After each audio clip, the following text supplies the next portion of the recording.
আজকের এই ভিডিওতে আমরা গ্রাম পঞ্চায়েত পরীক্ষার জন্য গুরুত্বপূর্ণ সাধারণ জ্ঞান প্রশ্ন ও উত্তর নিয়ে আলোচনা করব। তাহলে চলুন শুরু করা যাক।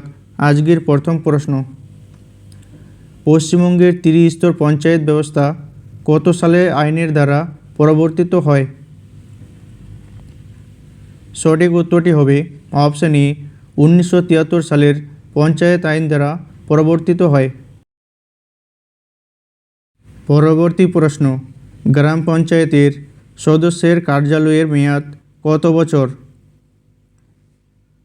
সঠিক উত্তরটি হবে অপশন সি, 5 বছর। পরের প্রশ্ন, গ্রাম পঞ্চায়েতের সদস্যদের সর্বনিম্ন বয়স কত হতে হয়? সঠিক উত্তরটি হবে অপশন বি, 21 বছর। পরের প্রশ্ন, পঞ্চায়েত সমিতির প্রশাসনিক প্রধান বা কার্যনির্বাহী আধিকারিক এক্সিকিউটিভ অফিসার হিসেবে কে দায়িত্ব পালন করেন?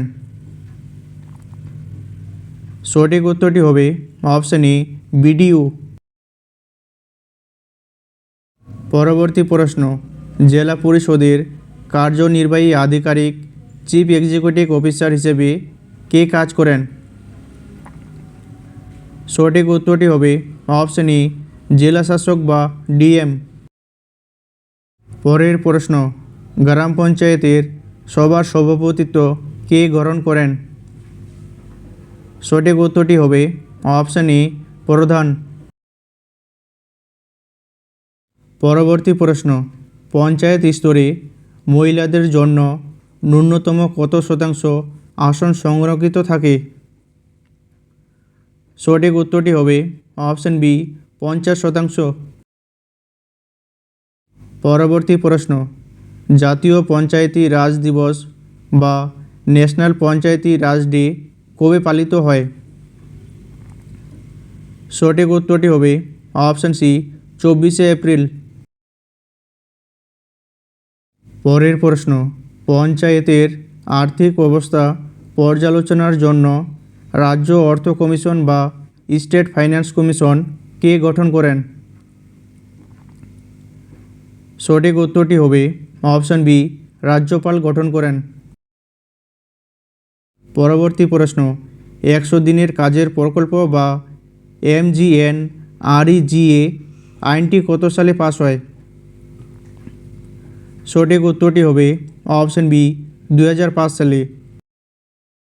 2005 সালে আইন পাস হলেও 2006 সাল থেকে এটি কার্যকর হয়। পরের প্রশ্ন, গ্রাম পঞ্চায়েত এলাকার ভোটারদের নিয়ে গঠিত প্রধান সভাকে কী বলা হয়? সঠিক উত্তরটি হবে অপশন বি, গ্রাম সভা। পরবর্তী প্রশ্ন, পঞ্চায়েত নির্বাচনের ভোটার তালিকা কে প্রস্তুত করেন? সঠিক উত্তরটি হবে অপশন বি, রাজ্য নির্বাচন কমিশন। পরবর্তী প্রশ্ন, ভারতীয় সংবিধানের কত নম্বর ধারায় পঞ্চায়েত গঠনের নির্দেশ দেওয়া হয়েছে? সঠিক উত্তরটি হবে অপশন সি, 40 নম্বর ধারায়। পরবর্তী প্রশ্ন, পঞ্চায়েতি রাজ ব্যবস্থার মূল লক্ষ্য বা উদ্দেশ্য কী? সঠিক উত্তরটি হবে অপশন বি, ক্ষমতার বিকেন্দ্রীকরণ এবং গ্রামীণ উন্নয়ন। পরবর্তী প্রশ্ন, বলবন্ত রায় মেহতা কমিটি কত সালে গঠিত হয়েছিল যা ভারতে ত্রিস্তর পঞ্চায়েতের সুপারিশ করে? সঠিক উত্তরটি হবে অপশন বি, 1957 সালে। পরবর্তী প্রশ্ন, পশ্চিমবঙ্গ সরকারের কন্যাশ্রী প্রকল্প কত সালে শুরু হয়?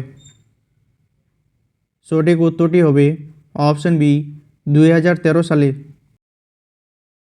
পরবর্তী প্রশ্ন, সবুজ সাথী প্রকল্পের মাধ্যমে ছাত্রছাত্রীদের কী প্রদান করা হয়? সঠিক উত্তরটি হবে অপশন সি, সাইকেল। পরবর্তী প্রশ্ন, স্বাস্থ্যসাথী কার্ডের মাধ্যমে একটি পরিবার প্রতি বছর সর্বোচ্চ কত টাকার বিনামূল্যে চিকিৎসা পেতে পারে? সঠিক উত্তরটি হবে অপশান সি 5 লাখ টাকা। পরবর্তী প্রশ্ন, পশ্চিমবঙ্গ সরকারের রূপশ্রী প্রকল্পের মূল উদ্দেশ্য কী? সঠিক উত্তরটি হবে অপশন বি দরিদ্র পরিবারের প্রাপ্তবয়স্ক মেয়েদের বিয়ের জন্য আর্থিক সাহায্য। পরবর্তী প্রশ্ন, কৃষকদের আর্থিক সুরক্ষার জন্য পশ্চিমবঙ্গ সরকারের কোন স্কিম চালু রয়েছে? সঠিক উত্তরটি হবে অপশন ই কৃষক বন্ধু। পরবর্তী প্রশ্ন, তপশিলি জাতি ও উপজাতি এসসি ও এসটি প্রবীণ নাগরিকদের পেনশনের জন্য পশ্চিমবঙ্গ সরকারের প্রকল্পের নাম কি? সঠিক উত্তরটি হবে অপশন বি জয় বাংলা। পরের প্রশ্ন, খাদ্যসাথী প্রকল্পের মাধ্যমে কি দেওয়া হয়? সঠিক উত্তরটি হবে অপশন বি সাশ্রয়ী বা বিনামূল্যে রেশন সামগ্রী। পরবর্তী প্রশ্ন, ছাত্রছাত্রীদের উচ্চশিক্ষার জন্য 10 লক্ষ টাকা পর্যন্ত নমনীয় ঋণের সুবিধা দিতে কোন কার্ড চালু করা হয়েছে? সঠিক উত্তরটি হবে option a student credit card. পরবর্তী প্রশ্ন, পশ্চিমবঙ্গ সরকারের তরুণের স্বপ্ন প্রকল্পের মাধ্যমে দ্বাদশ শ্রেণীর পড়ুয়াদের কী দেওয়া হয়? সঠিক উত্তরটি হবে অপশন সি মোবাইল বা ট্যাব কেনার জন্য 10,000 টাকা। পরের প্রশ্ন, পথশ্রী রাস্তাশ্রী প্রকল্পের মূল উদ্দেশ্য কী? সঠিক উত্তরটি হবে অপশন বি নতুন রাস্তার নির্মাণ ও পুরনো রাস্তার সংস্কার। পরবর্তী প্রশ্ন, আয়তনের দিক থেকে পশ্চিমবঙ্গের বৃহত্তম জেলা কোনটি? সঠিক উত্তরটি হবে অপশন সি দক্ষিণ 24 পরগনা। পরবর্তী প্রশ্ন, পশ্চিমবঙ্গের সর্বোচ্চ শৃঙ্গ সান্দাকফু কোন পর্বতশ্রেণীর অন্তর্গত? সঠিক উত্তরটি হবে অপশন এ সিঙ্গালীলা পর্বতশ্রেণীর অন্তর্গত। পরবর্তী প্রশ্ন, সুন্দরবন কত সালে ইউনেস্কো ওয়ার্ল্ড হেরিটেজ সাইটের মর্যাদা পান?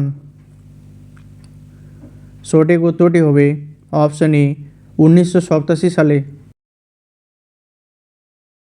পরবর্তী প্রশ্ন, পশ্চিমবঙ্গের কোন জেলাকে ধানের গোলা বা বাংলার শস্য ভাণ্ডার বলা হয়?